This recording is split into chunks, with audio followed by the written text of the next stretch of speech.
Your current trials and tribulations are the epitome of your greatness.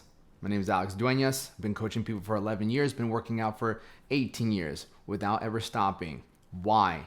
Because the pain that you learn to gain and go through in the gym is the same pain you will face in your finances, in your relationships, in your spirituality. You're going through a level of pain. My goal here today is to give you a better outlook and perspective of the pain you're going through and the suffering, to understand that it's all building you. If you're trying to achieve great things in your life, which I believe if you're watching this, you want to achieve greatness. And everybody has a different level of greatness. But if you look at your life, you want to achieve a certain way. You want to look a certain way. You want to have a certain level of financial success. You want to have a great relationship, and you want to have a connection with God. Now, in this moment, I've been where you're at. If you're dealing with health issues, I've had injuries. I've had points where my body ached. I've been sick. Maybe you're sick and now you're making progress in the gym and now you're lacking. Maybe right now financially you're struggling. You're not sure what to do and you're stressing about the bills. Number 3, maybe your relationship. You got your heart broken. Maybe you're feeling like you're not going to find someone. You have failed dates, or you're not even seeing anyone. You've been single for a while. And lastly, your spirituality. You feel like you're not getting close to God. In our current sufferings, whenever we're going through these sufferings, where do we turn to? Because that's going to dictate more about who you become than anything else. We're all going to feel a level of pain. So wherever you are, you have to really understand the decisions that you've been making have led you to where you're at. So if this is a constant cycle, right? You're not happy with the way you look, where you are financially, where you are in relationships, where you are spiritually. Today, you must make a different decision. A decision that is going to make you uncomfortable, a decision that you haven't made recently. Because in order for things to change, things must change. We want to watch videos. We want to get a good feeling. You might be trapped in this.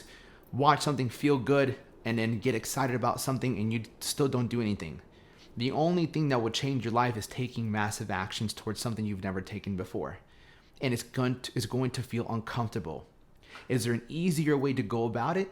Yeah, there is. I'd say it's working with someone that can guide you down this path. I had people I worked with to build this body. I had people that taught me how to get through certain situations in life. When I started working out, I started working out with a buddy of mine. When I started doing boxing, I started working with other boxers, a boxing coach. And he would tell me at times when I was losing a fight, hey, Alex, he'd sit me down. Round 2, Alex, look at the guy across the ring. He's got 2 arms, 2 legs. What do you have? 2 arms, 2 legs, right? He's no different than you, all right? Go out there and do your best. These are motivation. These are little inspiring words that were given to me by people along this path. Now, the biggest mistake you can make is thinking that you're going to do this all alone. Alexander the Great did not conquer half the world by himself. Achilles did not go and destroy and try to take over Troy by himself. No great person ever took on the life by themselves. They always had some people around them. Because even in the Bible, God had 12 disciples. Jesus had 12 disciples. It was never done alone. And I say this because one of my clients, we're talking back and forth. And I've been training him now for like a year, mentally, physically, even spiritually. And when he's down, I lift him up. Who's lifted me up? A lot of different people in my life. A good close friends of mine, coaches that I've hired, God himself. Because the word of God also has lifted me up. I've hired psychologists. Stop trying to take this all on your own. And the biggest message I'm trying to get across to you is you are only where you are in life because you keep making the same decisions. And some of these decisions are mistakes. If you're going straight to food when you're stressed out, if you're going straight to the alcohol when you want to have a little fun because you're bored, when you're going on Pornhub, when you're not going into your word, when you're listening to people who are negative, when you're just feeling really victimizing, when you're victimizing yourself, oh man, I wish things were better. Why are things this way? You're forgetting one of the biggest opportunities in life is that suffering creates the man you want to be. And no matter what level of suffering you're going to, you will never suffer more than Christ did. Look what they did to Jesus. Before Jesus went up to heaven, came back, resurrected, what did he have to go through? He had to go through beatings. They had to whip him. They had to make him carry the cross. They put thorns on his head, and then they nailed him to the cross.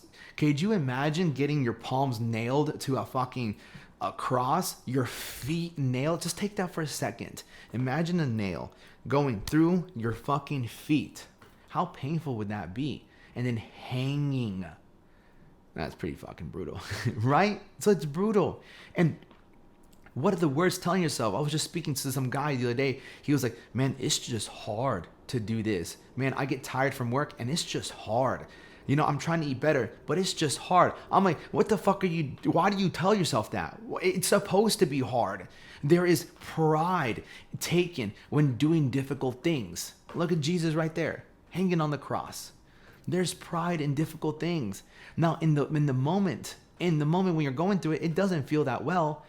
But then we must realize, is the problem that big? Is what I'm facing that big? Am I really complaining about something somebody else wishes they had? Do you think somebody else wished they had your problem in a different country? Most likely.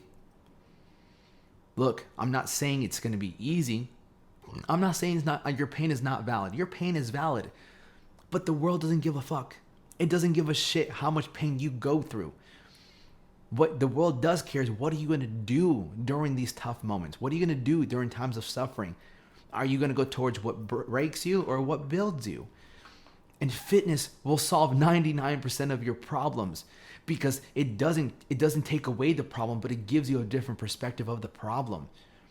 Get yourself in shape. Learn macros. Learn to be consistent with your training.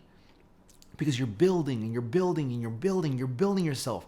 You're giving yourself an hour or two of positivity. Every time I hit that workout, every time for 18 fucking years, no matter the breakup, no matter the financial stress, no matter the relationships, no matter the spirituality, no matter feeling lost and not sure what to do.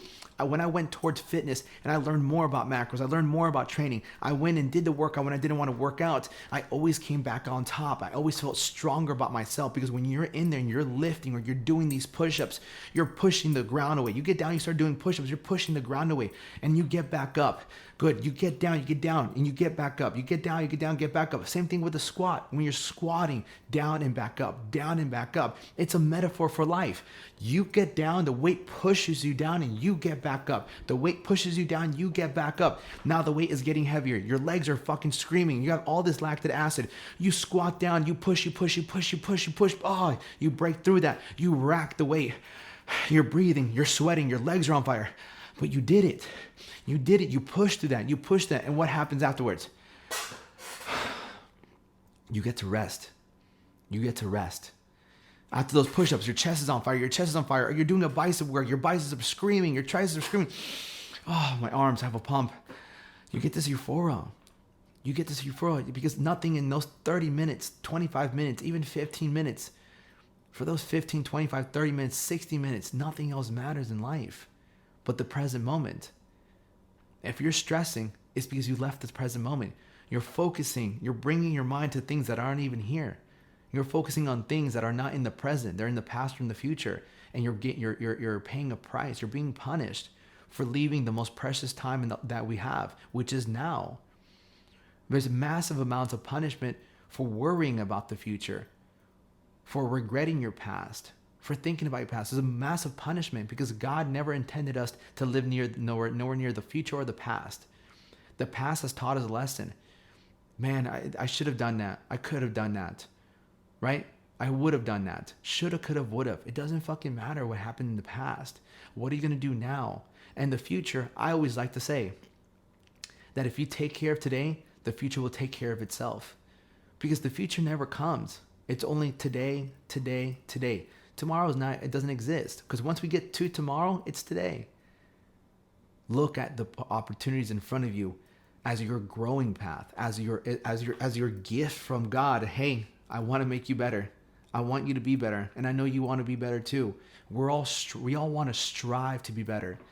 And I believe every man is destined for greatness. But not every man has the heart to go through adversity. Not every man has the heart to turn to what builds him during times of adversity to then come out on top. Most men crumble during times of pressure because they haven't figured out That when there's pressure on you, that's when you turn to the things that make you stronger. The pressure is only heavy because you're weak. The weight is only too heavy because you haven't gotten strong enough.